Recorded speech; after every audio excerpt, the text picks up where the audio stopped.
एक बार फिर से आपका बहुत स्वागत है। शुरुआत करते हैं मूक बधिरों के लिए स्पेशल बुलेटिन की। प्रधानमंत्री नरेंद्र मोदी ने आज बुद्ध पूर्णिमा के मौके पर बैसाख वैश्विक समारोह को वीडियो कॉन्फ्रेंसिंग के माध्यम से संबोधित किया। इस मौके पर प्रधानमंत्री ने कोरोना को लेकर भी अपनी बात रखी। उन्होंने कहा कि मानव ने दशकों में ऐसे संकट का सामना नहीं किया। इसके साथ ही उन्होंने कहा कि भविष्य में घटनाओं को कोरोना से पहले और कोरोना के बाद के तौर पर याद किया जाएगा। प्रधानमंत्री नरेंद्र मोदी ने कहा, पिछले साल भी मैंने वैसाख पर इस कार्यक्रम को संबोधित किया था। यह कार्यक्रम कोरोना के खिलाफ जंग लड़ रहे सभी फ्रंटलाइन वर्कर्स के सम्मान में था। एक साल बाद हम देख रहे हैं कि निरंतरता और बदलाव का संयोग देख रहे हैं।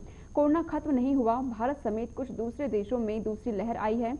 मानव ने दशकों में ऐसे संकट का सामना नहीं किया। प्रधानमंत्री ने कहा, हम पिछली एक सदी में ऐसी महामारी नहीं देखी। यह महामारी कई लोगों के दरवाजे पर दुख और दर्द लेकर आई है। महामारी ने सभी देशों को प्रभावित किया है। आर्थिक रूप से भी काफी नुकसान हुआ है। हमारा ग्रह कोरोना के बाद पहले जैसा नहीं रहेगा। भविष्य में घटनाओं को कोरोना से पहले और कोरोना के बाद के तौर पर याद किया जाएगा, ये प्रधानमंत्री नरेंद्र मोदी ने कहा।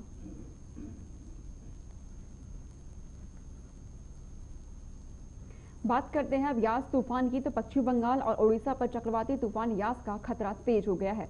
चक्रवाती तूफान ओडिशा के भद्रक जिले के धामरा पोर्ट से टकरा चुका है। यास के चलते ओडिशा और पश्चिम बंगाल के तटीय इलाकों में पानी रिहायशी इलाकों में घुस रहा है। ओडिशा के स्पेशल रिलीफ कमिश्नर पीके जैना ने कहा कि लैंडफॉल की प्रक्रिया 3 से 4 घंटे तक चली। यास तूफान के चलते पूर्वी मिदनापुर पर जलस्तर में फंसे 35 लोगों की जान बचाई गई। रात भर से ये लोग फंसे हुए थे। ओडिशा में चक्रवात यास तबाही मचा रहा है। तूफान के चलते पेड़ तिनकों की तरह उड़े। नौसेना के अधिकारी कंट्रोल रूम गोपालपुर, पारादीप और धमरा पोर्ट पर अधिकारियों के समन्वय ने तट से किनारे जहाजों की आवाजाही की निगरानी कर रहे हैं। नौसेना और नागरिक अधिकारियों के साथ निरंतर संचार बनाए रखने के लिए INS चिल्का से लगातार संपर्क किया जा रहा है। भारतीय सेना के मुताबिक पूर्वी मिदनापुर में जल स्तर बढ़ने के चलते फंसे 32 लोगों को बचाने के लिए रेस्क्यू ऑपरेशन लॉन्च किया गया है। सेना ने पैदा हो रही स्थिति में लोगों को मदद मुहैया कराने के लिए WB सरकार के साथ ब्रीफिंग और कोऑर्डिनेशन पूरा कर लिया है। तत्काल प्रतिक्रिया के लिए प्रभावित होने वाले क्षेत्रों में बचाव और राहत कॉलम पहले से तैनात है।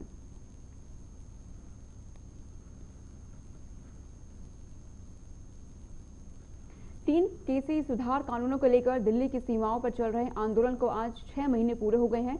इन 6 महीनों में 447 किसानों की मौत हो चुकी है।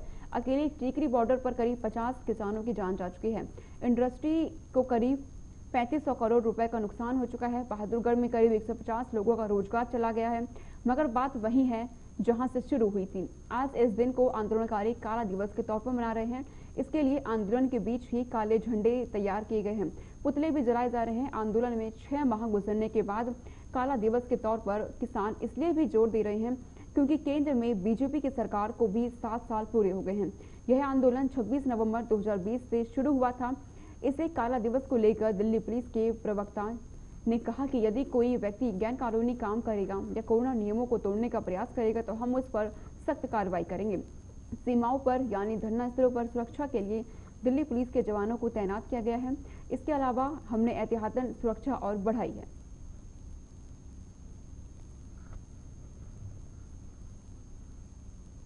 आगे बात देश में कोरोना की करते हैं। तो देश में कोरोना संक्रमण के नए मामले एक दिन की गिरावट के बाद फिर बढ़ गए हैं। स्वास्थ्य मंत्रालय के ताजा आंकड़ों के मुताबिक पिछले 24 घंटे में 2,08,921 नए कोरोना केस सामने आए और वहीं 4,157 संक्रमितों की जान चली गई है।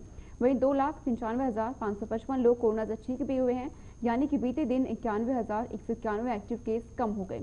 इससे पहले सोमवार को 1,96,427 नए मामले दर्ज किए गए थे और 3,511 संक्रमितों की मौत हुई थी। 25 मई तक देश भर में 20,06,62,456 कोरोना वैक्सीन के डोज दिए जा चुके हैं। बीते दिन 20,39,000 टीके लगाए गए। वहीं अब तक 33,48 लाख से ज्यादा कोरोना टेस्ट किए जा चुके हैं।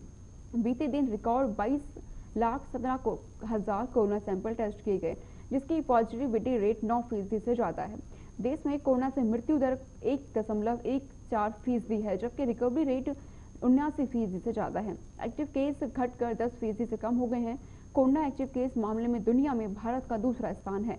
कुल संक्रमितों की संख्या के मामले में भी भारत का दूसरा स्थान है। जबकि दुनिया में अमेरिका, ब्राजील के बाद सबसे ज़्यादा मौतें भारत में हुई हैं।